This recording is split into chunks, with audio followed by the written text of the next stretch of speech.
Sa kasalukuyan ay hindi may pagkakaila ang pagtangkilik ng mga tao sa mga malalaking digital streaming platforms.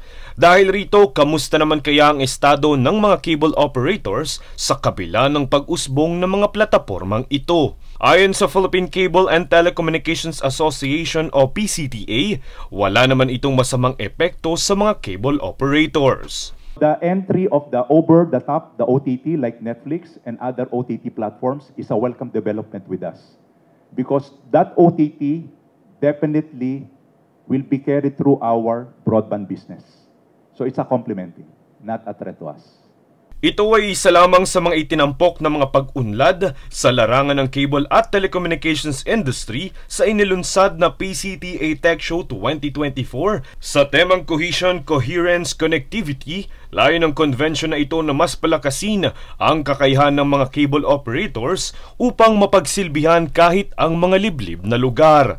Kaya naman inimbitahan ang mga cable stakeholders, innovators at mga eksperto upang itampok ang kani-kanilang mga naging pag-asenso sa industriya. Bahagi rin ng programa ang paglulunsad ng isang libro na inorganisa ng PCTA na naglalaman ng kasaysayan ng cable industry sa Pilipinas. Dumalo rin sa nasabing programa si DICT Secretary Attorney Ivan Jan Uy at NTC Commissioner Attorney Ella Blanca Lopez at ang Board of Directors ng PCTA. Magtatagal ang convention na ito hanggang Biyernes, 5 ng Abril. Sa kasalukuyan, may 300 miyembro na ang PCTA na siyang nagseserbisyo sa 75% ng kabuang populasyon ng TV cable subscribers sa Pilipinas. Francis Riudique, nag-uulat para sa One Media Network.